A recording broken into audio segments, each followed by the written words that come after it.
நேற்று night upload பண்ண video தான். சின்மயியோட ஃபோட்டோவை நான் வைக்கலை, சரின்னு இப்போ சேர்த்து விட்ருக்கேன். சின்மயி அவர்கள் ஒரு அறிக்கை விட்ருக்காங்க அப்படின்னு வந்துச்சு. என்னன்னு பார்த்தா, மோகன்ஜி படம்னா நான் பாடியிருக்க மாட்டேன், எனக்கு ஜிப்ரானை நல்லா தெரியும், ரொம்ப வருஷம் பழக்கம், நான் பாட போனப்போ கூட ஜிப்ரான் அங்கே இல்லை அப்படின்னு சொல்லிட்டு சொல்லியிருக்காங்க. அவங்க வந்து மன்னிப்பு கேட்குற பாவனையில் சொல்லியிருக்காங்க. என்னன்னு பார்த்தா, மோகன்ஜி வந்து இந்த என்ன நாடக காதல் அப்படின்ற பேரில் சில படங்கள் எடுத்திருக்காரு. அதில் திரௌபதி தான் முதல் படம்னு நினைக்கிறேன். அந்த படத்து பேரே இப்போ வச்சுருக்காங்க, திரௌபதி 2 அப்படின்னு பேர் வச்சாலும் இது வந்து அந்த மாதிரி கதை கிடையாது. இது ஒரு பேன் இண்டியா படம். ஹொய்சாளர்கள் சம்மந்தமான கதை அப்படின்னு சொல்லிட்டு சொல்கிறாங்க. ஹொய்சாளர்கள், சுல்தான்கள், அந்த மாதிரி அது விஜயநகர பேரரசோடு அது முடிகிற மாதிரி அந்த கதை அமைப்பு இருக்குது அப்படின்றாங்க. பாடகர் அப்படின்னு வரும்போது இந்த மாதிரிலாம் பார்க்க வேண்டிய அவசியம் இல்லை. உங்களுக்கு ஒரு பாட்டு கொடுத்தாங்கன்னா நீங்கள் அழகாக உங்களோட திறமையை அதில் காட்ட போகிறீங்க. சின்மயிக்கிட்ட ஒரு அளப்பரிய திறமை இருக்கிறனால தான் அவங்கள தேடி பிடிச்சி பாட வைக்கிறாங்க.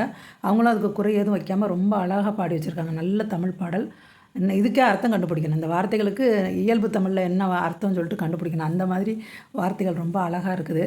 சின்மயி இதை ஒரு அச்சீவ்மெண்ட்டாக தான் பார்க்கணும். நமக்கு ஒரு பாட்டு கொடுத்துருக்காங்க, அதை நம்ம பாடியிருக்கோம், நம்ம நல்லா பாடியிருக்கோமா, மக்கள்கிட்ட எப்படி போய் சேர்ந்துருக்கு, அப்படி தான் அவங்க கவனிக்குமே தவிர வேறு இருக்கிற இந்த ஜாதி அரசியல், மத அரசியலுக்கு போய் அவங்க மாட்டிக்கக்கூடாது.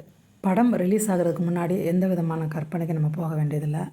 எம் கோனே உன் தாரா வந்தேனே உன்னோடு இல்லாலாக ஆவாரம் பூ மேலே கார்மேக நீர் போலே நாமேலே தீனானிக சேயோனே ஆகாரம் நீ நானிக மாயோனே பூம்பாவை வேறானிக.